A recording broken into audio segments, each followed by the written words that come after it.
So the other thing I want to show you is, it says in Romans chapter 5, verse 5, I believe this is the mark of being filled with the Holy Spirit.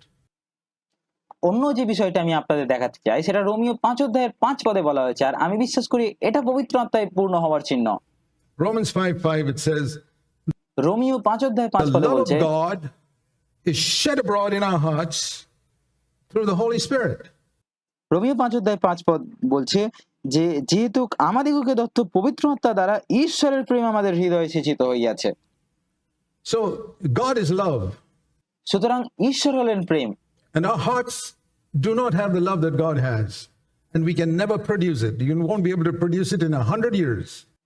এবং আমাদের হৃদয়ে সেই প্রেম নেই যেটা ঈশ্বরের আছে, এবং আমরা কখনোই এটা তৈরি করতে পারবো না। আপনি 100 বছরও ঈশ্বরের সেই প্রেম তৈরি করতে পারবেন না। So God says, I'll give it to you.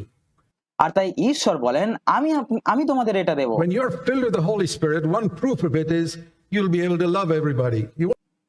আমি তোমাদের এই প্রেম দেব। আর আপনি যখন পবিত্র আত্মায় পূর্ণ হবেন তখন ঈশ্বর বলেন যে তুমি যখন পবিত্র আত্মায় পূর্ণ হবে তখন আমি তোমাকে এটা দেব। আর এর একটা প্রমাণ হলো আপনি সবাইকে ভালোবাসতে পারবেন। Agree with everyone. You won't be able to work with everyone, but you will be able to love everyone, even those who hate you.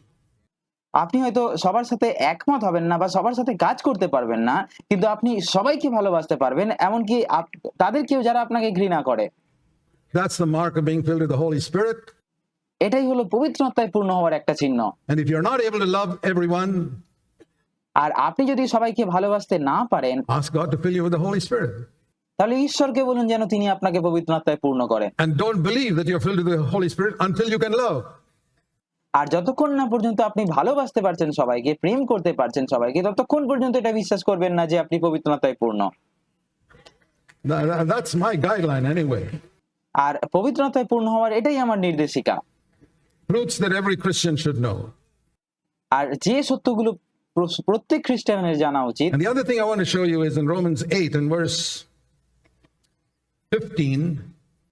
অন্য আরো একটি বিষয় যেটা আমি আপনাদের দেখাতে চাই, যে সত্যটা সবার জানা উচিত, যেটা রোমিও তার 8 অধ্যায় 15 পদে আছে।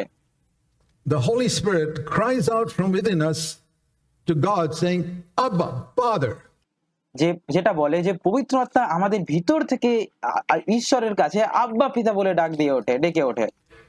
The Holy Spirit shows you that God is your Father. পবিত্র আত্মা আপনাকে দেখায় যে ঈশ্বর আপনার পিতা। You have a Father in heaven. No one in the Old Testament could experience this. আপনার স্বর্গে আপনার একজন পিতা আছে। পুরাতন নিয়মের কোনো ব্যক্তি এটা অনুভব করতে পারেননি। But we can. God is my Father. He's my Dad. কিন্তু আমরা পারি যে ঈশ্বর আমাদের পিতা, তিনি আমার বাবা, আমরা বলতে The পারি। word Abba really means dad আর এই আব্বা শব্দটির প্রকৃত অর্থ হলো বাবা in English. So every one of us, if you're really born again, you should be able to look up to heaven and say, Dad, you're my dad. তাই আমাদের প্রত্যেকের আপনি যদি সত্যি নতুন জন্ম লাভ করে থাকেন তাহলে স্বর্গের দিকে তাকিয়ে আপনার বলা উচিত যে বাবা, তুমি আমার বাবা। Think of folks who've never had a good father on earth.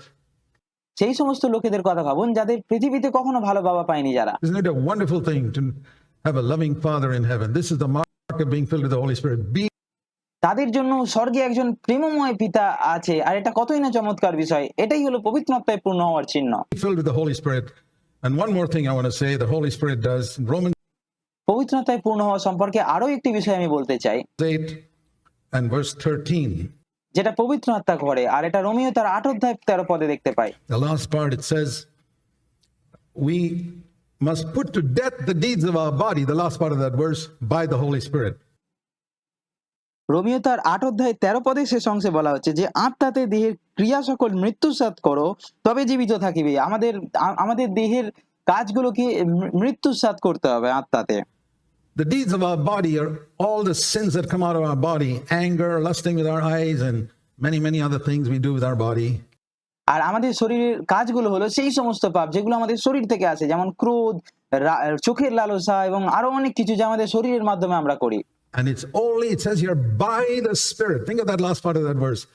By the Spirit you put to death the deeds of the body. আর এখানে যেটা বলা হয়েছে লক্ষ্য করুন, বলা হচ্ছে আত্মার দ্বারা, সেই পদের শেষ অংশটি চিন্তা করুন কি বলছে, বলা হচ্ছে আত্মাতে আপনি শরীরের সমস্ত কাজ মৃত্যুসাৎ করুন, মন্দ কাজগুলোকে মৃত্যুসাৎ করুন। You cannot overcome these things without the power of the Holy Spirit. আর পবিত্র আত্মার শক্তি ছাড়া আপনি এই বিষয়গুলো জয় করতে পারবেন না। That's why we need to be filled with the Holy Spirit. এই কারণেই আমাদের পবিত্র আত্মাতে পরিপূর্ণ হতে হবে। Ask God, if you being evil, know how to give good gifts to your children. Luke 11, verse 13. Look 11:13 বলছে, তোমরা মন্দ হয়েও যদি তোমাদের সন্তানদের ভালো উত্তম দ্রব্য দিতে জানো, If you know being evil, Luke 11:13, know how to give good gifts to your children, how much more will your heavenly Father give the Holy Spirit to those who ask him? Look তার 11:13 বলা হয়েছে, তোমরা মন্দ হয়েও যদি তোমাদের সন্তানদের উত্তম দ্রব্য দিতে জানো, উত্তম উপহার দিতে জানো, তবে তোমাদের স্বর্গীয় পিতা যারা তার কাছে পবিত্র আত্মা যাঞ্চা করে তাদেরকে কত অধিক না পবিত্র আত্মা দান করিবেন। তাই ঈশ্বরকে চান More than any earthly father wants to give bread to his একজন পার্থিব পিতা তার সন্তানকে রুটি দেওয়ার চেয়েও বেশি ঈশ্বর আপনাকে উত্তম দ্রব্য দান করে।